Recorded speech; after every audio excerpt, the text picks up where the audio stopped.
आज से हम लोग शुरुआत करने जा रहे हैं। यहाँ पे देखिए सभी विषय का प्रैक्टिस सेट है, सैंपल पेपर जो हो सकता है आपको भी स्कूल में मिला हो, नहीं मिला है तभी यहाँ से एक एक प्रश्न को देखकर समझते चलेगा। यहाँ पे देखिए सभी विषय का अवेलेबल है, social science, science, math, Hindi, Sanskrit सभी विषय का यहाँ पे अवेलेबल है। लोग आज से इस सभी सैंपल पेपर के एक एक सेट को लेकर ऑब्जेक्टिव सब्जेक्टिव सभी प्रश्नों की चर्चा करेंगे, क्योंकि इसमें जो भी प्रश्न है वो सभी प्रश्न अत्यंत ही महत्वपूर्ण और साथ साथ बोर्ड एग्जाम एक्सपर्ट के द्वारा तैयार किया गया है। तो यहाँ से तमाम प्रश्न आपको देखने को परीक्षा में भी मिल जाएगा और ये 100% सिलेबस है, प्रत्येक चैप्टर से प्रश्न है। तो सभी प्रश्नों को पढ़ने से आपका एक शानदार सा रिवीजन भी हो जाएगा। एक एक प्रश्न का आंसर आप यदि आपको मालूम होगा तो कमेंट बॉक्स में बताते चलिएगा और अंत में जरूर बताइएगा कि आपका कुल कितना प्रश्न सही हुआ है। बात करेंगे हम लोग सोशल साइंस से। सोशल साइंस का आंसर आप देने के लिए तैयार हो जाइए। पहला प्रश्न आपको दिखाई दे रहा है, इसका आंसर कमेंट करने का प्रयास कीजिए। पहला प्रश्न कह रहा है यंग इटली की स्थापना किसने की थी? ऑप्शन आपको दिखाई दे रहा है हो Chi Minh, Mahatma Gandhi, Mazzini Garibaldi.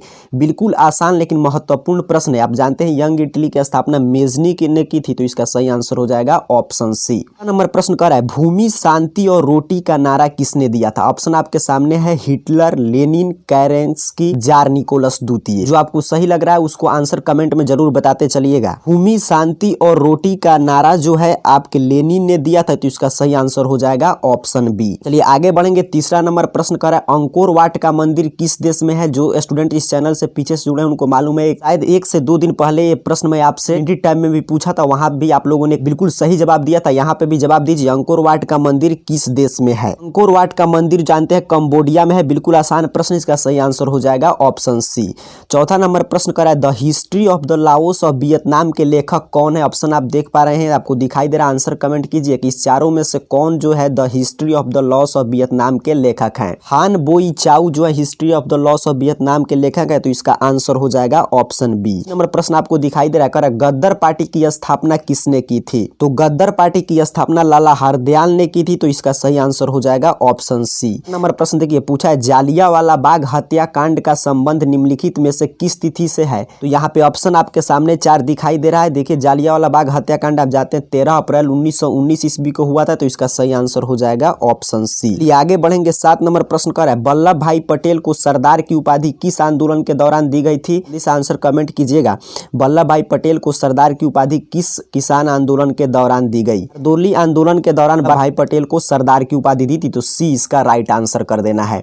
Exam में इसको भरने के लिए आपको ओएमआर सीट मिलेगा, वहां पे आपको ओएमआर सीट में भरना है, बट यहाँ पे मैं आपको इसी प्रश्न पे समझाते चल रहा हूँ। 8 नंबर प्रश्न है भारत के लिए पहला फैक्ट्री एक्ट कब पारित हुआ? तो भारत के लिए आपका पहला फैक्ट्री एक्ट देखिए यहाँ पे ऑप्शन दिखाई दे रहा है, जो सही आंसर उसको कमेंट में बताइएगा। तो इसका सही आंसर हो जाएगा ऑप्शन बी, 1881 ईस्वी में पारित हुआ। 9 नंबर प्रश्न कह रहा है खुदाई खिदमतगार नामक स्वयंसेवी संगठन की स्थापना किसने की थी? यहाँ पे आपके सामने है, चारों ऑप्शन दिखाई दे रहा है, तो इस चारों ऑप्शन में से सही आंसर हो जाएगा आपका ऑप्शन सी। अब्दुल गफ्फार खान ने जब कांग्रेस में शामिल हुए तो उस समय उन्होंने खुदाई खिदमतगार नामक स्वयंसेवी संगठन की स्थापना की।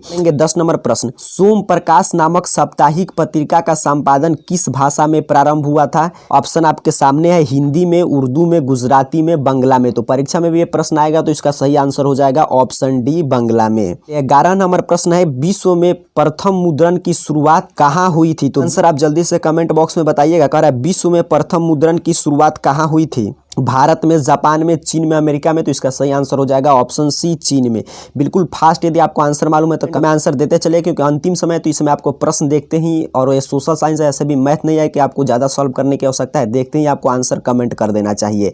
चलिए 12 नंबर प्रश्न कह रहा है ब्रिटेन वुड्स सम्मेलन किस ईस्वी में हुआ था? ब्रिटेन वुड्स सम्मेलन 1944 ईस्वी में हुआ था, तो इसका सही आंसर हो जाएगा ऑप्शन ए। आगे बढ़ेंगे। 13 नंबर प्रश्न देखिए, कह रहा है इंग्लैंड में औद्योगिक क्रांति किस उद्योग से प्रारंभ हुई? वस्त्र उद्योग से, लौह उद्योग से, सीमेंट उद्योग से, खदान उद्योग से। तो इंग्लैंड में जो है औद्योगिक क्रांति वस्त्र उद्योग से प्रारंभ हुई थी, तो इसका सही आंसर हो जाएगा ऑप्शन ए। 14 नंबर प्रश्न बिल्कुल आसान है आपके ज्योग्राफी से। यहाँ तक तो हिस्ट्री से प्रश्न था, आप ज्योग्राफी से प्रश्न देखिए, बिल्कुल एग्जाम के जैसा यही होता है, किसी एक्सपर्ट के द्वारा प्रश्न सेट किया गया कि पहले बिल्कुल एग्जाम में जैसे पहले हिस्ट्री मिला, फिर अब यहाँ से ज्योग्राफी की शुरुआत हो रहा है।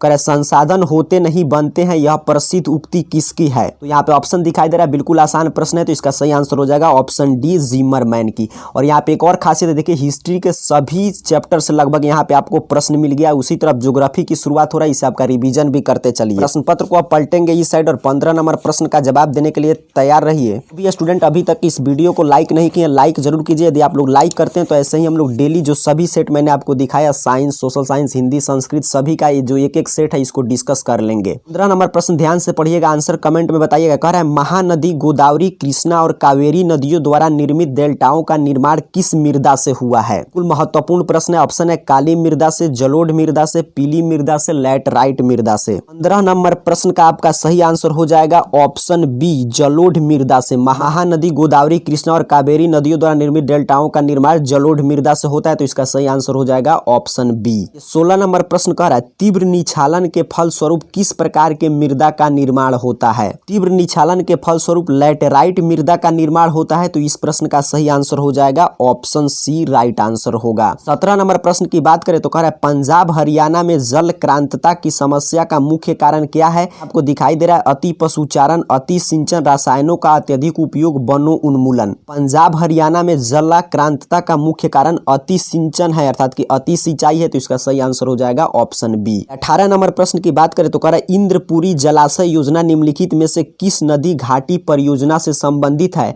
ऑप्शन आपके सामने है कोसी परियोजना, सोन परियोजना, गंडक परियोजना, महानदी परियोजना। तो इसका आंसर कमेंट करके बताना है कि इंद्रपुरी जलाशय योजना निम्नलिखित में से किस नदी घाटी परियोजना से संबंधित है? तो इस प्रश्न का सही आंसर हो जाएगा ऑप्शन बी, सोन परियोजना से संबंधित है। 19 नंबर प्रश्न कह रहा है संविधान की धारा 21 का संबंध है वन्य जीवों तथा प्राकृतिक संसाधनों के संरक्षण से, जल संसाधन संरक्षण से, मृदा संरक्षण से, खनिज संपदा संरक्षण से। आप ध्यान से समझिएगा, इस प्रश्न का सही आंसर ऐसे संविधान का जो अनुच्छेद 21 है वो हमारे जीवन के अधिकार के संरक्षण से संबंधित है, उस रूप में देखा जाए तो इसका सही आंसर ऑप्शन ए राइट हो जाएगा कि वन्य जीव तथा प्राकृतिक संसाधनों के संरक्षण से, ताकि वन्य जीव को कोई मार नहीं सकता है, तो यही इसका सही आंसर हो जाएगा ऑप्शन ए। इस नंबर प्रश्न बड़ा ही अच्छा प्रश्न है, कह रहा है किस खनिज को उद्योगों की जननी माना जाता है? बिल्कुल आसान प्रश्न, यदि मालूम हो तो आंसर कमेंट कीजिएगा। पूछ रहा है किस खनिज को उद्योग की जननी माना जाता है? ऑप्शन है सोना, लोहा, तांबा, मैग्नीज। लोहा और इस्पात उद्योग को उद्योग की जननी माना जाता है, तो इसका सही आंसर हो जाएगा ऑप्शन बी। 21 नंबर प्रश्न है निम्नलिखित में अलौहयुक्त खनिज कौन नहीं है? आपसे पूछा है कि अलौह, आप पढ़े होंगे खनिज लौह के आधार पर दो प्रकार के होते हैं, एक अलौहयुक्त, एक लौहयुक्त। तो यहाँ पे पूछा रहा है अलौहयुक्त खनिज कौन नहीं, अर्थात कि पूछ रहा है कि लौहयुक्त खनिज इसमें से कौन है? तो ऑप्शन ध्यान से देखिएगा, आपको दिखाई देगा जो निकेल है ऑप्शन सी, यह लौहयुक्त खनिज है, अर्थात कि अलौहयुक्त खनिज नहीं है। अच्छा प्रश्न है, आगे आंसर एक एक प्रश्न का देते चलिए। बड़ा ही महत्वपूर्ण प्रश्न, इसमें से देखिएगा तमाम प्रश्न सीधे आपको बोर्ड परीक्षा में देखने को इस साल मिल जाएंगे। इस नंबर प्रश्न कर रहा है भारत का सबसे बड़ा कॉफी की कहवा उत्पादक राज्य कौन सा है? तो ये तो ऑप्शन देखते हैं आप, आंसर इसका में भी ओएमआर शीट पे कलर करके चले जाएगा। ये बिल्कुल आसान प्रश्न है, इसमें कुछ सोचने वाली बात नहीं, इसका सही आंसर हो जाएगा ऑप्शन बी, कर्नाटक। ये भी क्वेश्चन बैंक से बहुत बार प्रश्न रिपीट किया है। कह रहा है भोपाल गैस त्रासदी का संबंध किस गैस से है? भोपाल गैस त्रासदी में जानते हैं मिथाइल आइसोसाइनाइट गैस निकला था, तो इसका सही आंसर हो जाएगा ऑप्शन डी। इस नंबर प्रश्न देखिए, बड़ा अच्छा और बड़ा ही महत्वपूर्ण प्रश्न है। कह रहा है किस राष्ट्रीय राजमार्ग को ग्रांड ट्रंक रोड के नाम से जाना जाता है? ग्रांड ट्रंक रोड के नाम से किस एनएच को जाना जाता है? NH30, NH31, NH2, NH7। तो इस प्रश्न का सही आंसर हो जाएगा ऑप्शन सी, NH2। चलिए आगे बढ़ेंगे। 25 नंबर प्रश्न को अगर मालूम हो तो आंसर पहले ही आप कमेंट कर सकते हैं। यहाँ से पॉलिटिकल साइंस की शुरुआत हो रहा है। कह रहा है 25 नंबर प्रश्न निम्नलिखित में कौन सामाजिक विभेद का मूल कारण है? अशिक्षा, बेरोजगारी, गरीबी, जन्म। तो आपके सामाजिक विभेद का मूल कारण जन्म है। आप जानते हैं जन्म के आधार पर सामाजिक भेदभाव और जाति प्रथा यहीं से उत्पन्न हो जाता है, तो इसका सही आंसर हो जाएगा ऑप्शन डी। आगे बढ़ेंगे 26 नंबर प्रश्न, रंग भेद की नीति के विरुद्ध सर्वप्रथम आवाज उठाने वाले व्यक्ति कौन था? आपके बुक से प्रश्न लिया गया। कह रहा है कि इसमें से कौन व्यक्ति सर्वप्रथम रंग भेद के नीति के विरुद्ध आवाज उठाए थे? आंसर मालूम हो तो कमेंट में बताइएगा। ऐसे इस प्रश्न का सही आंसर हो जाएगा option C, Martin Luther King. 27 नंबर प्रश्न की बात करें, धर्मनिरपेक्षता का क्या अर्थ है? ऑप्शन दिया गया है राज्य का अपना धर्म नहीं होना चाहिए, बिल्कुल सही। धर्मनिरपेक्षता का यह अर्थ होता है राज्य का कोई अपना धर्म एक पर्सनल नहीं होना चाहिए। दूसरा कह रहा है लोगों के धार्मिक मामलों में राज्य को तटस्थ होना चाहिए, भी एक धर्मनिरपेक्षता राज्य की पहचान है। तीसरा है कि सर्वधर्म समभाव, अर्थात कि उस राज्य में सभी धर्म को एक बराबर दृष्टिकोण दृष्टिकोण से देखा जाना चाहिए। ये तीनों क्वालिटी धर्मनिरपेक्ष राज्य की है, तो इसलिए इसका सही आंसर दिया गया है ऑप्शन डी, इनमें से सभी। एक प्रश्न का आंसर फिर से मैं रिपीट करूंगा, देते चलिए, नहीं मालूम हो तो याद करते चलिए, क्योंकि बड़ा ही महत्वपूर्ण प्रश्न की हम लोग चर्चा कर रहे हैं। 22 नंबर प्रश्न है, भारत में महिलाओं के लिए आरक्षण की व्यवस्था है। ऑप्शन दिया गया है लोकसभा में, विधानसभा में, मंत्रिमंडल में, स्थानीय निकाय अर्थात की पंचायत और आपके नगर निगम की बात किया जा रहा है। तो ऐसे वर्तमान में देखा जाए तो लोकसभा विधानसभा में आरक्षण दिया जा चुका है कि बुक के अनुसार प्रश्न है, तो इसका सही आंसर हो जाएगा ऑप्शन डी, स्थानीय निकाय में।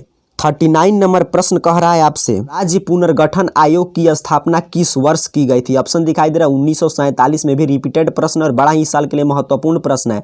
1950 में, 1953 में, 1956 में। इसका आंसर आप लोग कमेंट में बताइएगा कि राज्य पुनर्गठन आयोग की स्थापना किस वर्ष की गई थी। प्रश्न का सही आंसर हो जाएगा ऑप्शन सी, 1953 ईस्वी में। आगे बढ़ेंगे, 30 नंबर प्रश्न की बात करेंगे। 30 नंबर प्रश्न कह रहा है, बिहार में पंचायती राज संस्थाओं के कितने स्तर हैं। आप जानते हैं बिहार में हमारे पंचायती राज त्रिस्तरीय पाई जाती है, तो इसलिए इसके 3 स्तर है, तो ऑप्शन बी सही आंसर हो जाएगा। 31 नंबर प्रश्न आपसे पूछ रहा है, लैंगिक विभेद से क्या तात्पर्य है। ऑप्शन दिया गया है महिलाओं को पुरुषों से निम्न समझना, महिलाओं को समान अधिकार नहीं प्रदान करना, लिंग के आधार पर विभेद करना, इनमें से सभी। तो लैंगिक विभेद का तात्पर्य लिंग के आधार पर विभेद करना होता है, तो इसका सही आंसर हो जाएगा ऑप्शन सी। इस नंबर प्रश्न देखिए, बड़ा आसान और महत्वपूर्ण प्रश्न है। कह रहा है, भारत में निष्पक्ष निर्वाचन की प्रक्रिया के संचालन का दायित्व किस पर है। पूछ रहा है कि भारत में जो है संस्था को जिम्मेवारी दिया गया है कि आपके निर्वाचन की प्रक्रिया अर्थात कि चुनाव की प्रक्रिया निष्पक्ष ढंग से संचालित हो, तो इसका जिम्मेवारी चुनाव आयोग को दिया गया है, तो इसका सही आंसर हो जाएगा ऑप्शन डी। प्रश्न पत्र को पलटेंगे, एक एक प्रश्न महत्वपूर्ण है, याद करते चलिए। 33 नंबर प्रश्न की बात करें तो कह रहा है, लोकतंत्र का प्राण किसे कहा जाता है। दिया गया आपको राजनीतिक दल को, प्रेस को, दबाव समूह को, इनमें से सभी। तो आप जानते हैं राजनीतिक दल को लोकतंत्र का प्राण कहा जाता है, तो इसका सही आंसर हो जाएगा ऑप्शन ए।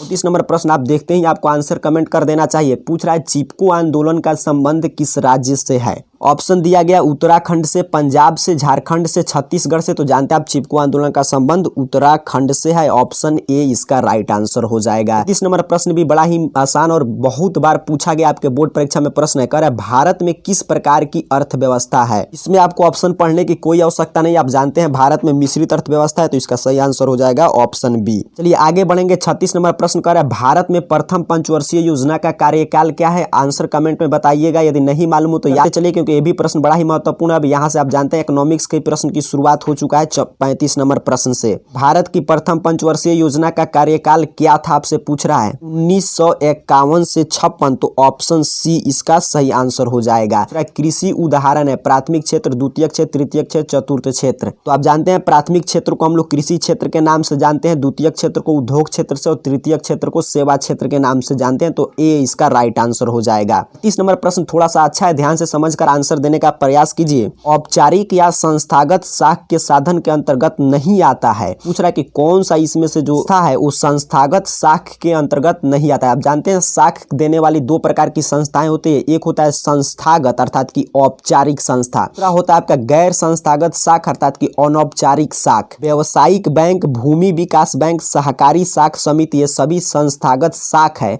गैर संस्थागत साख इसमें स्थानीय महाजन है, तो बी इसका राइट आंसर हो जाएगा, क्योंकि पूछा था कौन इसके अंतर्गत नहीं आता है। 39 नंबर प्रश्न आपसे पूछ रहा है, व्यावसायिक बैंक अपने ऋण पर ब्याज लेते हैं, ब्याज देते हैं, कुछ भी नहीं देते हैं, कुछ भी नहीं लेते हैं।